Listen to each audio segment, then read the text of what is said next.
Alors, bonjour, chers apprenants, chers internautes, chers amis, déjà on se connaît déjà.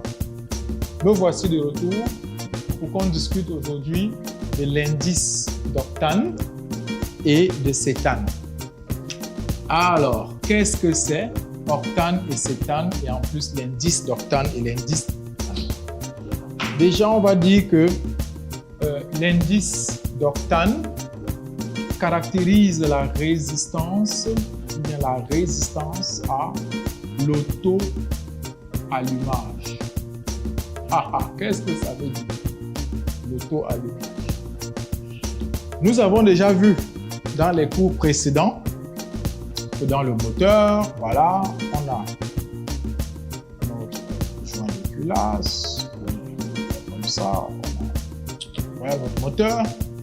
Il y a l'explosion quelque part là. Alors, qu'est-ce qui se passe?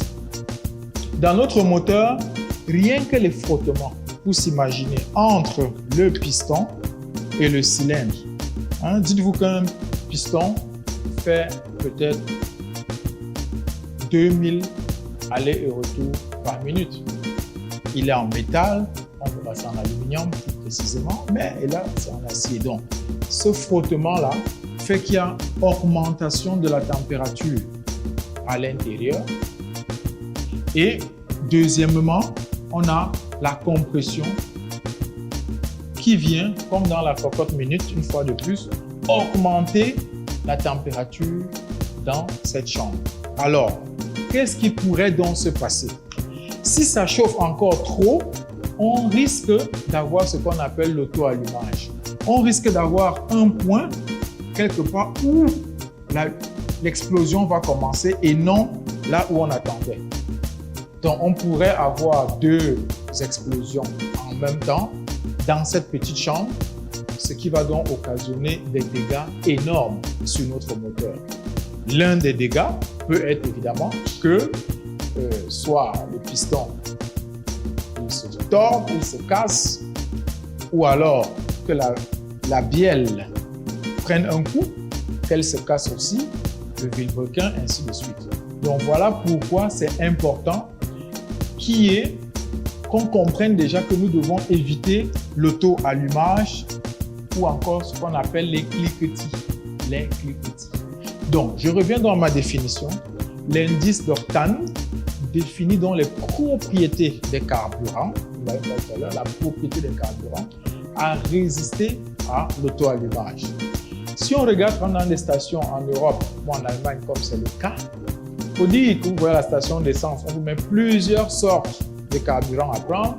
Le super E10, on écrit 95 RON. Super plus, 98. Et en Afrique, c'est combien? Je tiens à vous dire que dans presque tous les pays francophones, la norme dit juste supérieur à 91 RON. Donc, si c'est 92, c'est bon. Or, toutes les voitures que nous avons ont un minimum de 95 RON à avoir. Et le RON, donc, c'est quoi? Research Octane Number. On a parfois le Motor Octane Number. Mais en fait, c'est quoi? Ce sont des mesures, ce sont des méthodes pour pouvoir définir la qualité des carburants. Et cette qualité des carburants est définie donc par leur nombre d'octane. Donc ça, c'est en fait ce qu'on appelle le nombre d'octane.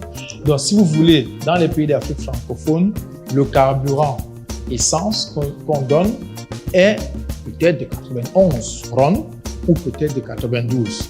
Mais notez bien que toutes les voitures doivent avoir au moins minimum 95. Pour nos amis techniciens qui me suivent, les mécaniciens, vous voyez donc d'où peuvent provenir les problèmes que vous avez avec certains clients. Ça peut venir de la qualité des carburants, au niveau de l'auto-allumage des cliquetis et les moteurs qui coulent. Donc, ce n'est pas forcément parce que vous avez fait mal votre travail de mécanicien. Voilà pourquoi j'essaie de vous sensibiliser ici à ces fondamentaux, aux choses que vous devez savoir. Et pour vous aussi, les clients, vous devez savoir que les carburants, tels qu'on les a dans nos pays, ne permettent pas de faire fonctionner les voitures que nous avons dans nos pays normalement. Donc, nous sommes dans une contradiction où la qualité des carburants ne passe pas avec la qualité des voitures que nous avons. Et c'est pour ça que vous avez les difficultés. Ça n'a rien à voir avec votre mécanicien ou avec vous, encore moins avec la marque de votre voiture. Ne pensez pas que parce que votre moteur a coulé, vous avez une voiture de très mauvaise qualité. Alors, donc, si on a fini d'expliquer ce que c'est que l'indice d'octane, on peut se dire que pour les moteurs diesel, c'est la même chose. C'est ce qu'on appelle l'indice de cétane. Les deux sont des indices normés avec un maximum à 100. Donc, vous voyez déjà qu'en Europe, par exemple, la station Aral avec Ultimate va déjà au-dessus de 100, à 102. C'est-à-dire que le carburant est de très haut. Là-bas, il n'y aura jamais un auto-allumage. Donc, dans le cas des diesels, c'est aussi normé de la même façon. Généralement, en Europe, vous allez rencontrer les diesels avec 55. Les constructeurs actuellement recommandent 58. La norme dans nos pays dit supérieur à 45. Donc le taux de cétane dans les carburants diesel dans les pays d'Afrique, francophones tout au moins, la norme dit que ça doit être supérieur à 45. Mais si c'était même 50, vous voyez bien qu'on est bien loin d'atteindre le niveau. Et maintenant, n'oubliez pas que dans le diesel, en fait, nous recherchons l'auto-inflammation, l'auto-allumage. Donc, lui, c'est plutôt la capacité à éviter, c'est la capacité à vite créer l'auto-allumage. Alors que dans l'octane, c'était la capacité à résister à l'auto-allumage. J'espère ainsi avoir expliqué les deux principaux paramètres qu'il faut connaître dans la qualité des carburants. Donc, une fois de plus, chers internautes, chers collègues, chers usagers, chers automobilistes, je vous prie une fois de plus de vous abonner à notre page, de nous poser vos questions, de liker, de partager tout ce que nous sommes en train de faire sur YouTube et sur Facebook. Merci et puis à bientôt.